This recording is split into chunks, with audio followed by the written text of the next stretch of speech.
So welcome here, Nick, today to this podcast. And I'm so happy to speak to you.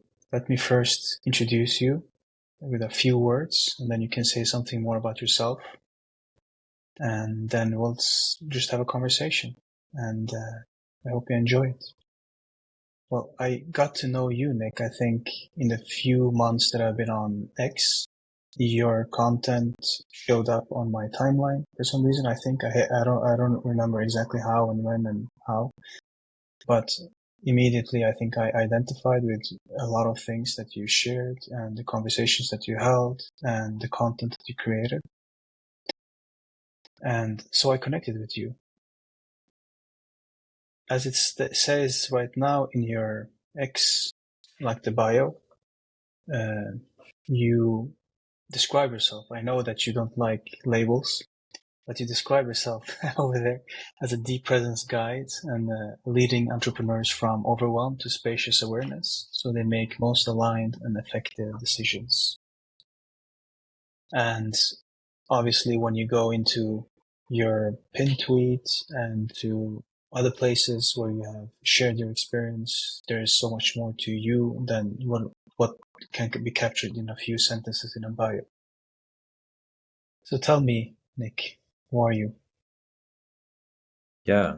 Well, thanks for having me, Gabriel. It's such a pleasure to share this moment with you. And who am I? I mean, it's yeah, as you said, there's definitely an identity, right? There's kind of my biography, who I've been, how I make a living, and while I feel those are all part of me, they're not really me. I feel at the essence, you know, for lack of a better term, I'm just the awareness that's facilitating this experience in this body and in this life, and more on the social level or in terms of profession.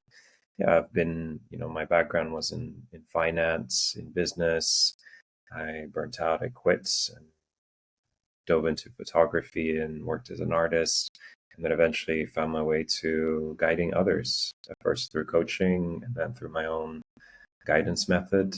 And now I work a lot with entrepreneurs and creative souls in general, and guiding them through presence to, as you said, make the most effective and aligned decisions in all areas of their life. Something that I'm curious about when I read through your content, and especially your pin tweet, you describe how, I mean, you know a lot of things, obviously. You have studied a lot of things. You're a curious soul. You have experienced many, many things. And you describe how you spent your first 18 years in 5 different countries. How was that for you? Yeah, it was very enriching, I feel. I was born in Sweden, as I mentioned to you, and then Mhm. I lived in Finland, I lived in Russia, I lived in Belgium, and then moved to the UK. And being in different countries allowed me to experience life in different places, in different cultures, and kind of take bits and pieces that resonated for me as I was growing up. And I feel it taught me to be very adaptable, in terms of going to a new school, going into a new place, learning a new language. So I feel it definitely shaped my character in the way that I can, improvise and create very quickly. And I guess the downside, or the more difficult part, was I don't feel like I had a sense of home anywhere. I mean, maybe more in the emotional sense with my family, but there's not like one place where I grew up, and moving around all the time, changing friends, changing schools. It taught me a lot, but I guess it was also tough at times. And but it definitely showed me the lesson that everything is temporary early on in my life, and nothing is permanent. And so, I mean, I wouldn't have done it any other way. I guess I wouldn't even know what it would be like, right? I just trust that this is my path. And but I think if I, or hopefully when I have kids, I would try to help them grow up in one place for a longer time, maybe with some traveling, but not moving around as much. You're speaking to something that's right now in my own life happening. I have two kids. I have two daughters. I have one is 7 and one is 5. And so if you try to remember how it was for you when you was a child, no, I understand you are like an adult and you're making sense in one of your own experience, moving from place to place. You make it into a coherent, meaningful, with both pros and cons, advantages, disadvantages. But how was it for you as a child when you moved from place to place? Yeah, I mean, I guess every country was different in terms of experience. And I will say that I really enjoyed, for instance, my time in Finland. Like we moved there when I was 5, so that's just very early memories. And I just had such a great time there. I was in Helsinki and I found my group of friends, and the city was quite safe, and I could bike around, and just felt at ease there. And even though like I didn't really learn Finnish, like I was in the end speaking more Russian and English. And but when we moved to Moscow, where my parents are originally from, it was it was very heavy. It was very tough. Like I was bullied at school, and I kind of came in with this quote unquote nicer Finnish mentality. And it was just a typical public school in Moscow, and kids were tough. And so I feel like I had to toughen up. And I was I ended up just escaping into video games and dreaming about moving abroad again, because I didn't feel right there, even though that's where my origins are. And then we did eventually move to Belgium, which is of course different from Finland, but still, very different from Moscow. And that was tough in its own way, again, to build from scratch. I went to a French speaking school. I didn't really speak French. So I suddenly, I was in two schools at the same time, like in the French one during daytime, full time, and then the Russian one kind of distance learning. And yeah, and but eventually, I mean, I ended up enjoying it. I went to university there. I built my life there. And probably Brussels, out of all places I've lived in, feels the most like home at this point. So yeah, I guess the summary would be that I'm glad that I've lived in places beyond Moscow or Russia.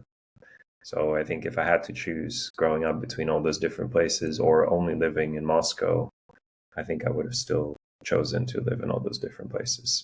What impact do you think that you already mentioned that, to some extent, the impact all the moving around had on you? I mean, I guess agility, being able to adapt to different situations, to different contexts, to different cultures. But you ended up going into university and then you went into finance, I guess. And what happened then in your life? What lessons did you bring from that? Was it the case that you were able to more so adapt to the situation that you came into, like in work? Did you feel like there was nothing stable in your life, or like what was your anchor in all of this? Yeah, yeah, it's a beautiful question. I mean, I feel that, you know, it strengthened my character for sure. It taught me how to adapt and how to, again, like learn the languages, for instance, find a way of communicating with people from different cultures. And so now that I've been traveling the world for the last 3 years, it's very easy for me to go somewhere and just immediately intuitively pick up on the cultural aspects. Like I've never really had a cultural shock per se. Like sure, might have taken me time to adapt somewhere, but at this point I'm just so open-minded in terms of, yeah, you can live in so many different ways that everything is kind of fair enough. So it opened my mind up, and yeah, at the same time, I feel there's kind of like I almost can't see myself living in one place for a very long time at this point. Like I've never lived in a place longer than 6 years at a time. And so even when I was living in London, kind of on my own, because before I was moving because of my family, right? And in London, I was there by my own choice. And when it was 6 years, I was like, it's time to move. It's almost like there's a clock inside that's like telling me, okay, it's time to go somewhere else. And that, and also, I mean, London didn't really resonate for me in terms of really settling, building a family. It's very expensive. It's I don't resonate with the city so much, at least at this point. And so I'm curious now. I mean, now my partner and I we chose to come to Portugal, and the plan is to live here long term. So I'm curious to see. Okay, once I approach that, I mean, if I even approach that 6 year mark, will I still stay here, or will I get itchy feet and feel like I have to move somewhere again?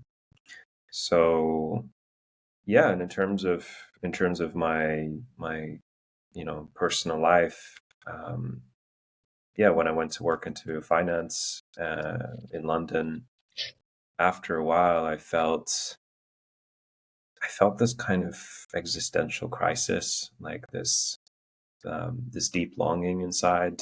I mean, what the GP would label as depression and anxiety, but you can look at it from all sorts of angles. Um, and for me, when I first started going to a therapist, the theme that kept emerging again and again and surfacing through different ways, no matter if we were talking about work or relationships, or it was the theme of home. It's like, where is home? What is home? And this kind of longing for home. And as I dove more into spirituality to find answers or to find peace or kind of resolution through different ways, I feel in a way that's where I was able to find some kind of sense of home, like something that exists with me and beyond me no matter where I am physically. And it's like a place that I can come back to, and I guess to feel at home in myself, inside, in my body, in my soul, and in you know in this being, both like kind of the collective being and what I sometimes perceive as a separate self. And yeah, and that said, at this point I do long for like an actual physical place of actually building a home somewhere, like, and having community there, having a family one day. I feel that's still a chapter that's yet to come after all this nomading and traveling and moving around. This theme of home, what would you tell somebody who has similar experiences as you, namely that they have moved a lot and they have not been able to find they haven't rooted themselves in one physical space at least, but they have been traveling all their lives with their family as they grow up, even later on, from place to place, and they can't identify with their origin, for example. What would you tell such a person? Like what advice would you give based on your own experience? I can't find a home. I long for a home, but I Mm, can't really find my home. mm. Yeah, it's well, I feel it's a very individual journey, and of course I'll share what's been helpful for me or what resonates for me. I feel a big part of it is, for me, was understanding that home is not somewhere to be found. For like, a home is to be created. I don't find a home, I create a home. And part of my traveling has been like looking for the ideal or potential place to live, right? Trying different countries, places, where do I like it? And in the end, there's no perfect place out there. Even if I like go through a checklist of like climate, not too expensive, like I can speak the language, whatever. In the end, there's always going to be downsides or some things that I have to compromise on. But ultimately, it's more of a feeling. Where do I feel drawn to? And then spend long enough time there to create a home and create a sense of community. I mean, for me, an important factor has become also to be around people that are kind of like me. So, in the sense that they are foreigners, or they are third culture kids, as the term exists. And so when I go to places, I feel more at home when they're more international people, expats. If I go to Belgium, I don't feel Belgian. If I don't go to the UK, I don't feel British. If I go to Russia, I don't feel Russian. But if I'm among other foreigners living in a foreign country, like foreign to them, then yeah, we kind of resonate with each other. And then, of course, there's the aspect of finding home within myself. And that's really been, I feel, the spiritual journey. That's why I feel, I resonate so much with the phrase of Ram Dass, we're all just walking each other home. And in the way, I feel this journey, I mean, this whole life is like a journey of homecoming. It's like coming home to myself, to my true nature, and just finding peace from where I am. Do you feel at home now? Hmm? Do you feel at home now? More so than in the past, but not completely. I don't know why C.S. Lewis is brought to my mind. Like I'm thinking of him when you're talking for some reason. He has this short. It was a sermon, I think, originally, "The Weight of Glory," right? That has been published, where he talks about this longing, whether you're Christian or not, whatever like religious background you have, or spiritual background or non-spiritual background you have. He talks to, I think, a general human longing. I think that everyone can, in some sense, identify with this longing for a home that doesn't exist. However you search for it, yet it's not there. Even if you think you have it, then it's fleeting and it's impermanent, and it's out of your grasp. This longing, this deep longing. And for him, he identified that with the kingdom, the other, like the absolute other that doesn't exist in this world, of course. Have you any thoughts about that from your own personal experience? Yeah, absolutely.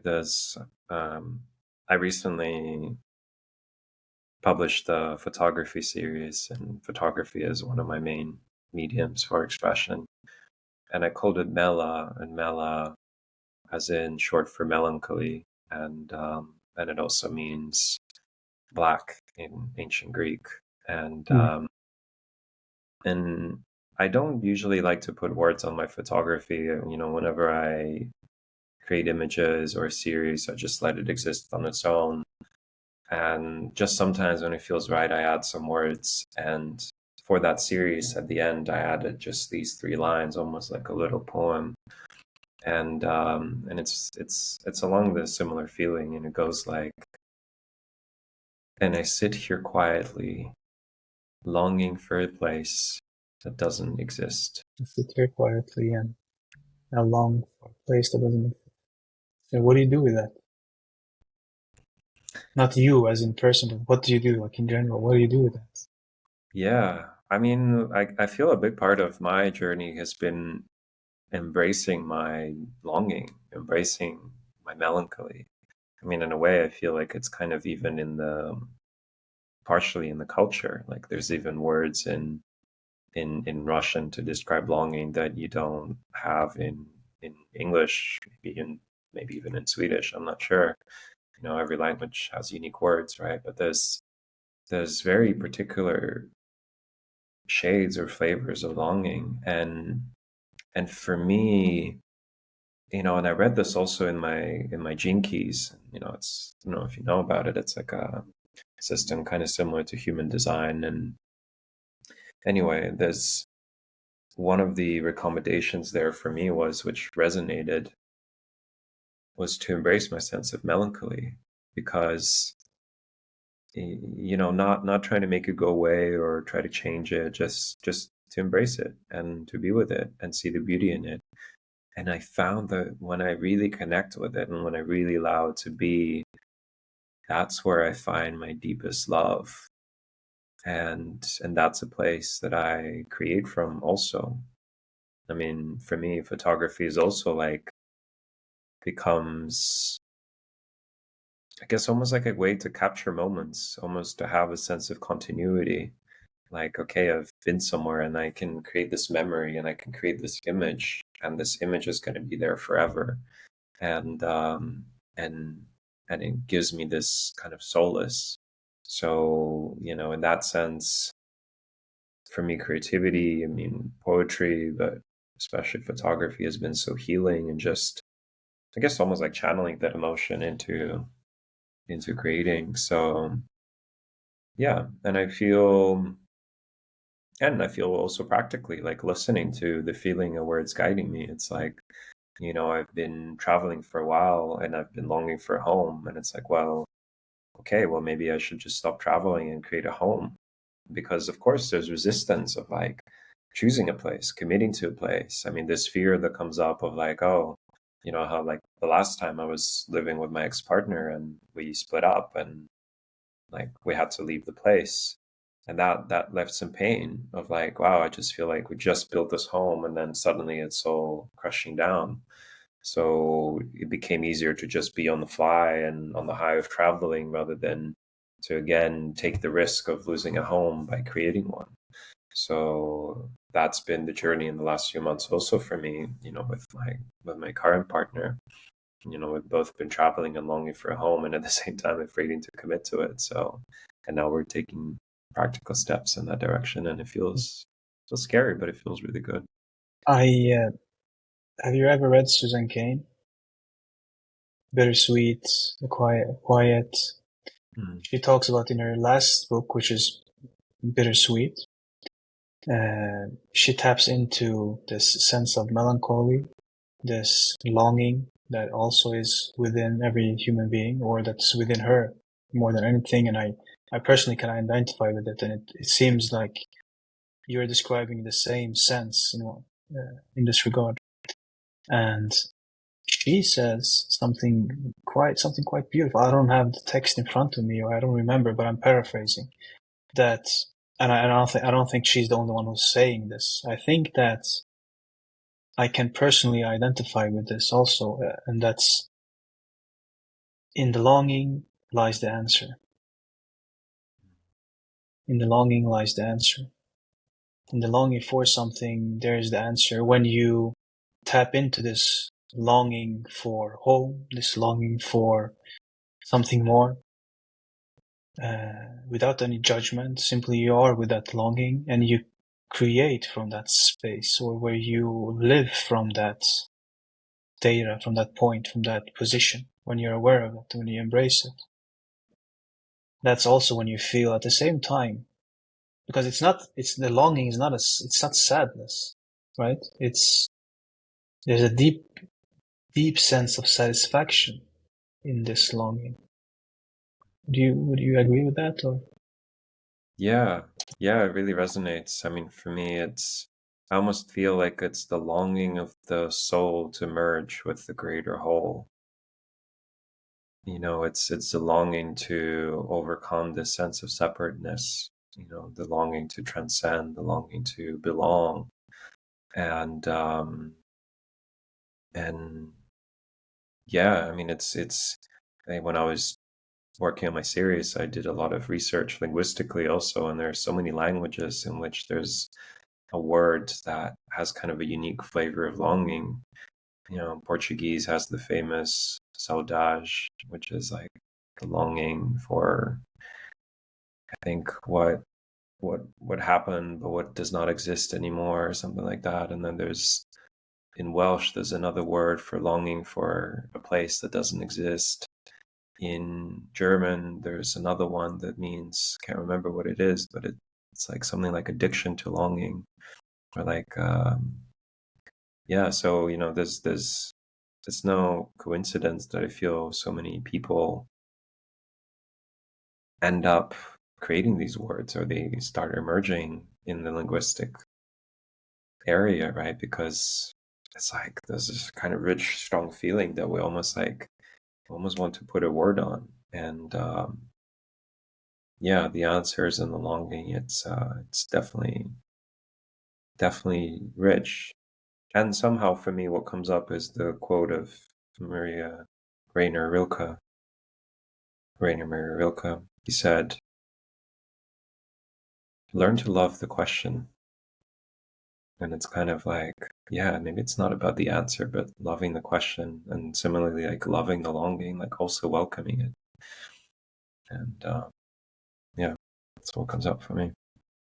Yeah. How do you stay in touch with that longing? Because I've noticed in myself, my best creation happens when I'm in touch with that longing, that deep sense of longing. That's when I feel like I'm in touch with my soul, if you may. And that's when I also feel empowered by creating through my creation. Flow, I get into a flow state, but it's not just flow state. You can get into a flow state doing something that you're very good at and, you're just doing it. But it's also, I feel the connection with my own emotions, right? And as you live your life, as you get into the rut of life, sometimes the daily habits, as you perhaps you travel and you get into highs, you're stressed or you're excited maybe. How do you stay with that? Because how do you stay? How do you tap? How do you get back into that? I noticed that, for example, melancholy is an emotion that for me, like the slow, like lowness, I'm sad, but I'm not constricted, right? And it's not constriction. That helps me tap into this sense of longing that I have deep within myself. I've read somewhere, I don't know if this is true, but many authors like to live in Stockholm because it's gray all the time, so it's very melancholic. So therefore they are more creative because of that. So they stay there because of the gray weather, right? So all the clouds. So how do you stay in touch with that? Yeah, I don't always, there's definitely a part of me, or at least some of the time, I kind of reject the longing or I run away from it, I mean, consciously or unconsciously. And it's kind of chasing the highs or chasing stimulation, or we're not creating the space for it. We're not, afraid of going there, right? Of like being overwhelmed by it, or, kind of that I'll lose my flow or whatever it is. And paradoxically, of course, I mean, I really resonate. The more I resist it, the more it persists. And then as I allow for myself to get in touch with it, and for me, it happens quite naturally. I mean, even just time in solitude, or bringing up certain memories, or listening to certain music, or looking at art, or just even contemplating nature or like beauty around me, it brings out that sense of melancholy, and yeah, sometimes also the deeper longing. And yeah, like today I was in touch with a longing to reconnect with my dad. I haven't seen him for almost 4 years, and that brought up a lot of longing, and just to be with it, I mean, it cleared a lot of space inside. And by clearing up space, of course, I then invite more flow, like, ideas come more easily, or I'm more in touch with what like needs to be done. So I feel the less I control my state, and the more I just allow whatever wants to come through, the more I get in touch with, the deeper parts of self, and ultimately the flow that I feel serves me and serves the people around me, and, serves my creations. Seems to me that you have designed your life in such a way, even though it's natural, right? We go from constriction to expansion. It seems to be the nature of how impermanence, I guess, works. Everything flows, and sometimes we're constricted and sometimes we're not. And learning to be more to be more open to the experience that you have, I guess, is very good for any human being, but especially if you're in the creative business. But it seems to me that you have created a life where you have these habits around you, or not habits necessarily, but you write, you take, you do photography, you guide people. I know also from previous conversations, and we'll get back to that as well, that you're a meditator, you meditate, and so you have, I guess, habits or a lifestyle around you which invites this longing, because you know, as I know, that that longing is, you could say, maybe the origin or the source of creativity, perhaps. Yeah, it's definitely a really rich well that offers so much. And then, yeah, a lot of how I live my life, I mean, I want to say by design, but almost not my design in a way. It's like it's just being about being in the moment and following what feels right in every moment with every decision as much as possible. I mean, before I used to live a lot more in my mind and, run around like a headless chicken when I was working in London, just from one business meeting to another, and then evenings studying for a financial certification, then like going out drinking, and it's just like this.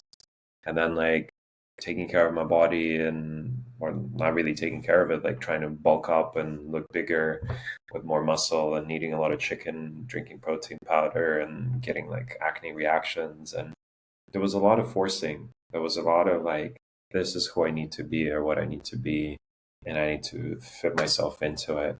And of course that didn't work out. And life is the most humbling teacher, and I've learned my lessons. And then it was more about like what's present here right now. Like what do I feel that I need, or where is life inviting me to do?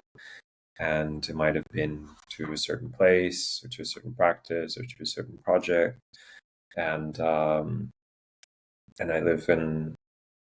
I mean, I choose to live in surrender. Of course, like my mind is still there, and sometimes I'm overthinking or stuck in analysis paralysis, which of course all comes from fear. But yeah, it's like, I think that's the greatest service I can do to myself, but also others, is just to live my life in a way that feels aligned. What was the biggest lesson, the most transformative lesson from burning out in your previous job to where you're sitting right now in this very moment? I'm not sure if I can really put it into words, but I guess I would describe it as it's all here in the moment. And all I need to do is just to be present, and all the love is already here and it's available. And as long as I'm present and I open myself up to it, I feel it, you know, and so the lesson has been to really just be here right now. And everything is complete. I mean, this moment is the only thing that exists. So I might as well just be here rather than be somewhere else distracted. And that's, yeah, through all the spiritual teachings, explorations I did, through all the inner work I did, through all the therapy, through coaching, even through my artistic path, it's like, it's all pointing back to how much can I be with what's here right now? How present can I be? And can I really allow myself to just be? When did that insight come to you the first time? I guess I've always had glimpses of it, even growing up. It's especially, I feel, whenever we feel magic or synchronicity, is really a moment when we're really present. So, like getting goosebumps, or kind of like a moment of, I don't know, like ineffable moments, I guess. And yeah, and I guess when I remember one memory that stands out is when I finished reading Siddhartha by Hermann Hesse. I was in California at the time with one of my best friends and his friends, and we were road tripping, and we were at a campsite. I can't remember where, somewhere probably between LA and San Francisco. And And I finished reading, and I was on top of a little hill, and my friends were, a little bit far away, and I was just overwhelmed with feeling like a feeling of love, and feeling so connected, and feeling so in the moment, just like this is complete. This is all there is. This is all that I need. And and it's so simple, and yet for some reason not always easy in practice. I feel we live in a very distracted world, in a very distracted culture, very intellectualized, very rationalized, and there's constantly an invitation to take us out of the moment. And it's our responsibility to stay here, to be present with what is. And for me, it's been about growing my capacity to be with all of it. The beauty and the discomfort and the difficulties and what's uncomfortable and challenging. And the more that I can allow, the more I can be really here. For somebody who's listening to this, this sounds amazing. They can identify with it to some extent, but they want to invite more of this into their lives. Are there any practices, any practices that you could engage in your experience, that will allow you to see this more and more? Because I'm assuming, and that was going to also be my question, that even though you had glimpses of this as a child already, to know this to be true, and then to sticking with that, committing to that truth, right? Two different things. You can have periods in your life where you're able to commit to it and you feel amazing and life is good, right? Even if it's not good. And then you have periods when it's not so, when you fall off the wagon, if I may use that expression, but so it takes time to not only to have those glimpses to be more than just a simple glimpse, but rather to be something that encapsulates and meshes your entire life, I guess. So what advice would you give to somebody who's listening to this and who want more of this? Yeah, I mean, I'm always careful to give advice. And my invitation would be, for me, the quickest way to connect with what's here and to get present is to bring my attention to my breath, like even right now. And what really grounds me and brings me into this moment is to breathe into my belly, like allow the breath to go deeper into my belly and to be aware of it moving through my body. And that immediately connects me more with just the sense of like, oh, what's really here? What are the sensations? What's the emotional quality? What's it like to be with you? What's in the space in between us? And just allow and just be. And at this point, I've practiced long enough for meditation, for other practices, so I do have a sensitivity to my body. Like I can really feel what's happening in it, where the energy is moving, and and that sensitivity takes time, I feel, to develop, because it's kind of scary to be sensitive in this world because there's a lot. So we also need to learn to put our boundaries, even, let's say more energetic boundaries, and and also process whatever is there, right? Like in terms of triggers that come up or reactions. So, I feel there is not everyone feels safe to really be in their body. That's why a lot of people are just disconnected from here or dissociating and freezing. I've been there too, because there's a lot of, quote unquote trauma blocked in the body, even if metaphorically. And so it takes time to create that space. But literally, and I remember one of my teachers explained that to me, and or at least that was her explanation, which resonated again, even if it's metaphorical. But once when we have trauma, it's almost like there are cells that become frozen in the body. And once we heal and we move that energy through healing practices, or through whatever way helps us heal, those cells unfreeze and they become available to our consciousness. So when I'm incredibly, quote unquote traumatized, or like influenced by my past experience or my ancestral lineage, and I haven't really processed it, then my view of the world is going to be very limited. And the more that I heal in myself, the more that I move in myself, the more that I kind of unblock in myself, the wider my awareness is and my consciousness is, because I'm allowing more in, and I'm allowing more to happen. So meditation can help, but I feel it's a very long way, and that's one of the tools. So for me, it's been helpful to also work with different practices that maybe sometimes really, quote unquote, accelerated my healing, and then do more maintenance practices like meditation that continue to deepen my awareness, my concentration. Yeah. I want to go back to something that you said when you described your experience of being in London and working in your job, or growing up, I guess.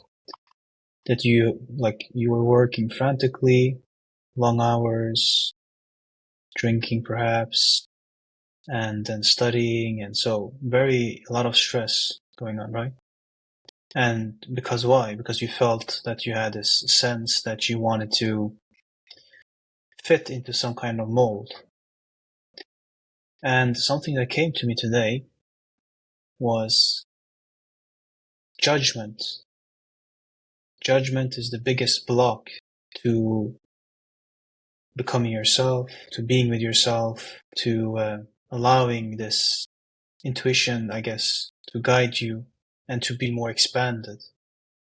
Let's say you have a thought, I want to become a photographer. And you have judgment immediately showing up there. Oh, come on, you can't feed yourself with photography. You can't become a photographer. You're never going to be able to make it. Or I want to become a writer, or I want to do that. Whatever it may be, it doesn't really matter, right? Judgment is there to say, oh no, stop. This is not reasonable. This is not smart. And I think that a lot of people have interiorized a sense of judgment in their own lives, so that instead of exploring with curiosity, with openness, they're immediately there to judge whatever, so that the thought doesn't even get fertile, right? The thought doesn't even hit the ground, because it's stopped immediately by this judgment. So in my experience, at least, I think this non-judgmental attitude to life in general, non-judgmental attitude to your own thoughts, your own experience, can be crucial to actually having the courage to explore more, to engage with life, to engage with yourself, to engage with whatever experiences that you may have. And I think that for a person, I mean, the journey can be so different for everyone, right? You said also that, somebody can be, sorry, I lost my thought there. I was going to say somebody don't feel safe enough to explore their own trauma, for example, something difficult, right, that shows up in their body, that's blocked in their body. And the key there, and I want to hear your perspective on this, is the safe environment. A safe environment that can happen in face of somebody that guides you, somebody that coaches you, somebody that, counsels you, whoever that person may be. It can be so many different things. It can be yourself, once you trust your own intuition and once you trust your own sensations and your own experience. What's your experience in your personal experience in that? Has this safe base, this safe environment, this safe person, has that been important for you on your own personal journey? Yeah, it's such a rich question, and yeah, absolutely. I mean, the safety, I feel, is the foundation for the healing, and I've through my guidance, I've been developing my own method, which I call the Huna method, and I take a lot of inspiration from other methods. And one of the foundations there is inviting a state of loving awareness when coming into a session or into guidance, because the state of the guide or the facilitator or the coach or therapist, even however you want to think about it, determines so much of what happens, and so if there's that state of loving awareness, then that invites that safety, that invites that trust, that invites that openness for the more subtle, the more hidden parts to come out. And it's been my experience too, in like when somebody was holding space for me, whenever it's really open, loving, non-judgmental, then all parts are welcome and they're naturally emerging. But if like some are not, it's because on some level there's a mistrust, or there's closure in either the space holder or even in myself.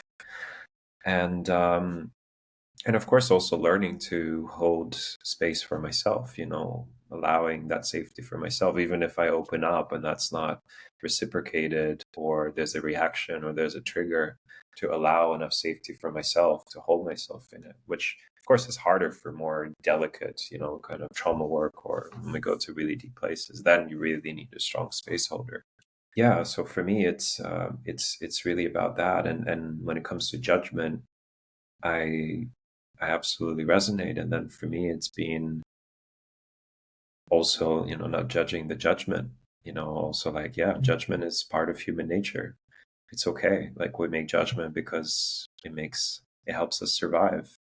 And as long as I'm aware of the judgment that's happening, but I'm not identified with it or with the story that is spinning, then that's fine. And even if I am, that's fine, to forgive myself. Um, and for me, the biggest obstacle for me has been fear, and including fear of judgment, but then there's fear of a lot of different things: a fear of shame, fear of failure, fear of abandonment, fear of loss.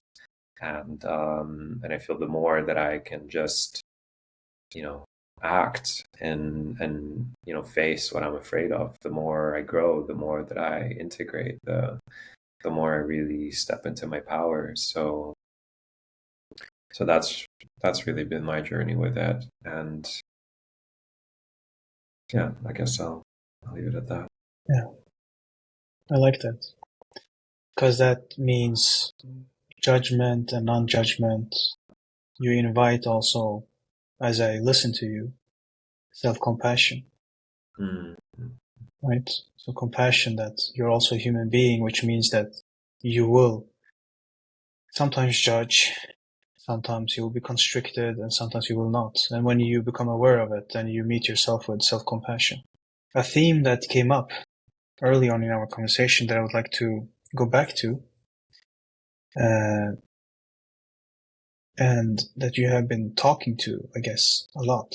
And I think also this idea about safety, feeling safe, a safe base, also has to do with a home, right? Mm. Home is where we feel safe and where we can explore and so on. And we talked about longing for a community as well. What is community for you? Is that part of the concept or the idea? Not, it doesn't have to be a concept, but the idea of home in your understanding and your mind, and when you think about home. Yeah, it's I feel the community is like, let's say I've been exploring the theme of home a lot, and I feel the theme of community is kind of the next one, which is of course really connected or kind of part of the home theme. And I'm still exploring that because, yeah, I mean, I often feel like a lone wolf. I feel like I need to figure everything out on my own, or I need to be okay on my own. And of course, there's beauty and there's a need to be self-reliant and to be able to, stand up for myself. But I also need to recognize that I can't do everything on my own, and that, you know, I am ultimately interdependent, with other people. And being too codependent, being too independent are all too kind of quote unquote unhealthy, extremes of the spectrum. So finding the balance of being dependent enough, but also allowing myself to depend on others is something I'm stepping into, whether with my partner or my friends or my family or support system in general, being in society. So yeah, there's definitely a longing for a community. And it's funny because I talk with my partner and sometimes she's like, oh, I'd love to live in a community. And she lived in a few eco villages, like actual like community projects and or like alternative communities. And I spent some time in a few myself, not long, but the immediate thing that comes up for me is like, yeah, maybe, but I need to make sure I have my space. I need to make sure like I can be alone for days if I need to be, because there's almost like this fear of like being like consumed by a group or like,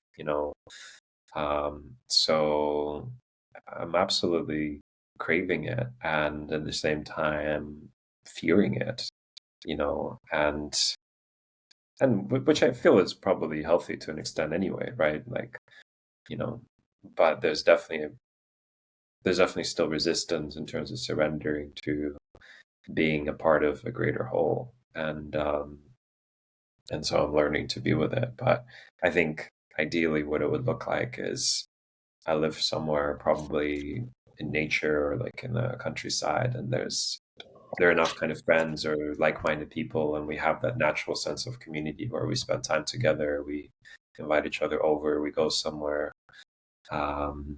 So yeah, and since I've been traveling, I don't feel like I've developed the sense of community as much because again, it's just like I'm in one place for some time and meet someone, then I go somewhere else. So being now in one place, I'm really excited to create that sense. Like even here in Portugal, I plan to do some in-person events, and not even I mean, some I might do as part of my business and kind of monetize, but some I just want to do for free or at a very low cost, like men's circles, just to, I mean, give back to community and to also connect more with the people here and find a sense of community. What's a good community? Talk like-mindedness. Yeah. Yeah, I'm always like kind of careful with like-mindedness because I also enjoy unlike-mindedness, when people can challenge me or think differently. But I guess like maybe the value system is similar, or there's kind of we value the same things, right? And then we can of course think really differently or have different belief systems. Yeah. And yeah, good community is a healthy community where there are healthy, I feel, foundations and ways of communicating. Like, of course, it's okay. Shadows are going to come up. There's going to be drama. People will get triggered. It's fine. We're human. But as long as there's a way to be with it, it's kind of the same with a healthy relationship to me. It's not the one where, you know, there's nothing ever, like we never fight, we never have a disagreement. No, it's more like, okay, yeah, if we do get triggered, if emotion comes up, do we have the tools? Do we have the capacity? Do we have the commitment? Do we have the willingness to be with it, to meet the discomfort, to be honest about it, to take responsibility? So yeah, that's to me, that's a healthy community, one where people take responsibility for themselves.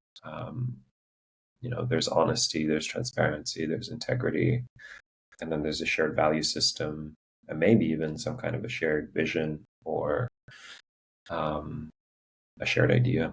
So I have maybe a couple more questions that I would like to ask you. And in your own business, you guide other creators, right? You guide other business owners, I guess. Where are you right now in your business? Like I know I received, happily so, also your guide where you talked about the intersection between entrepreneurship and spirituality, and you saw as where you coined it as almost the two sides of the same coin, right? Where entrepreneurship and spirituality is about expansion. So where are you right now, expanding in your own kind of business? Yeah. Well, thank you for reading my guide and also contributing. I really appreciate that, and I enjoyed hearing your thoughts about it. And yeah, for me, it's it's been a lot about guiding entrepreneurs and also creative souls. I mean, I used to work more with artists, maybe less so now. Now it's more people that are um, really in the world of business, or have some kind of a business or working in business. And now I feel it's kind of evolving where I'm noticing there are more and more people that want to learn from me in terms of how to guide or how to create a guidance business. And and so I'm kind of slowly transitioning what I feel is more into mentoring and teaching. So I'm doing group workshops. I mean, I've already worked with a few coaches, guides, aspiring ones, or those that are already really established, in terms of just helping them find their own way. And my approach is really, you know, there's not like a cookie cutter template. It's really about, a unique approach to everyone and letting them find their own unique path. So yeah, I feel that this is what is yet to come. Like as I'm growing my brand, it's going to be more actually supporting other people to step into guiding and to learn how to hold space, to learn how to hold questions, to do their own inner work, but also the aspects of how do I run my business? How can I sell in a way that feels authentic without, kind of over promising or manipulating? How can I build a transpersonal brand where the brand is not just serving my egoic needs, but is serving the greater good? And so I'm always excited about marrying, like bringing together spirituality and entrepreneurship to really wonderful vehicles, which are ultimately not separate. And yeah, and then there's still my kind of photography, my art practice that somehow sits somewhat separately in there. I produce prints and I get orders for prints time to time, and I'm still like, how does that kind of come together? Like, of course, it's still me and it's an expression, but I'm yet to gain more clarity in terms of how that all comes together online, I guess, and in my brand. So yeah, I'm just trusting the flow and trusting the intuition and surrendering to where I feel I'm being guided. I know you don't like giving advice, so I'm going to ask you for an advice.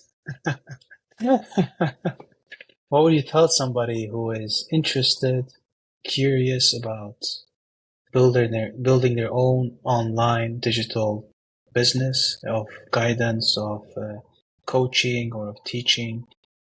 They are completely newbies. They haven't done it before. They have maybe followers on a social platform, and they have, I guess, they have an idea about what they want to do, but they're afraid of doing it.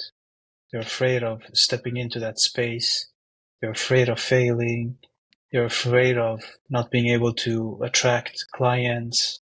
They are nudged by all this information that's on social media and everywhere, right? So there's so much information, and they don't know exactly how to discern, how to make a judgment. In this case, maybe judgment is good, right?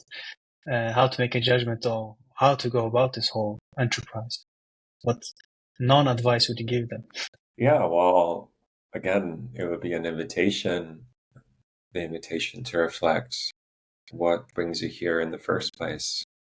Like, why do you want to do this? And even if you don't have a very logical, rational explanation, like what is it that is drawing you or attracting you to here? Like, what is the curiosity? Is it like, wow, I feel like there's so much in me that wants to express or be expressed? Then, okay, that's one kind of side or one motive, right? It's more the creative expression.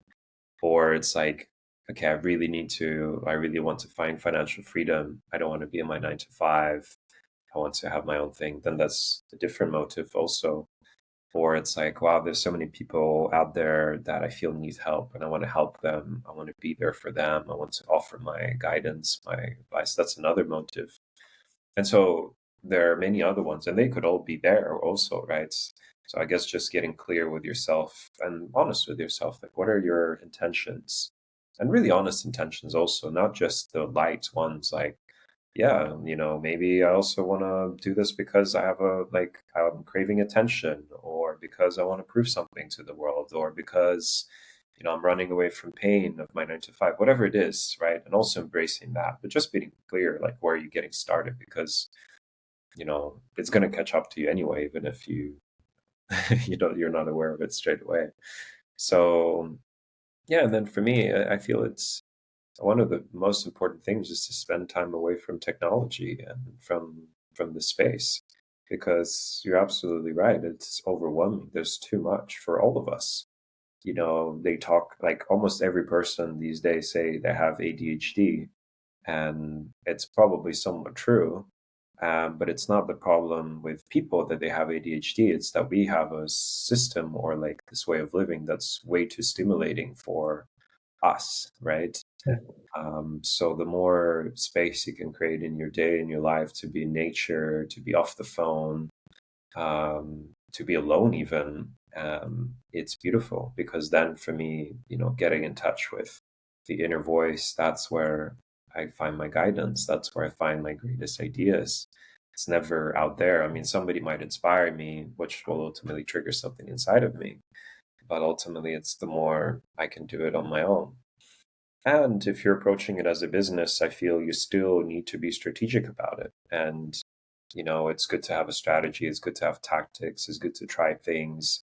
It's good to, and I say good lightly, right? Like, again, like there's no right or wrong, or it's good to almost like um, just play, adopt a playful mentality of like, what's going to happen if I do this? What's going to happen if I launch an offer?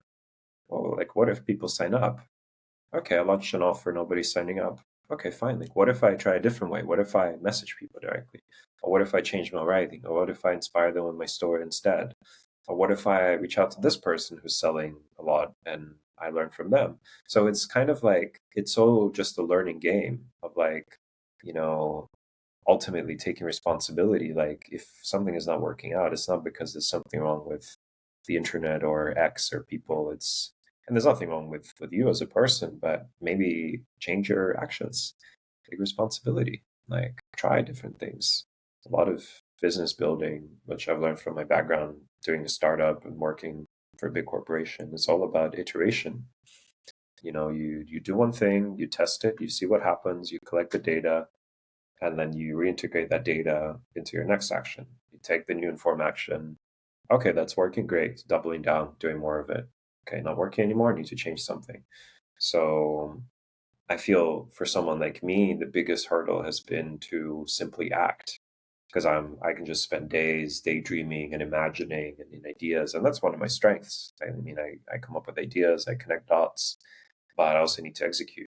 So the more action mentality I can adopt, the more I'm able to make happen, and like taking 10 actions in one day is going to give me so much more data than sitting for 10 days imagining how things would go if I took those actions. So that would be my recommendation. Wonderful. Thank you so much, Nick. I truly, truly enjoyed this conversation. And you are listening, please go to Nick Who Knows. You can find him on Twitter and on LinkedIn as well. And I think you have a website too, right? nickhuno.com. And please be in touch with him and read his stuff. He's amazing. I truly enjoy myself reading his content and to interact with him. So thank you so much, Nick. Thank you. Thank you, Gabriel. I really enjoyed this conversation. Thanks for inviting me. Thank you.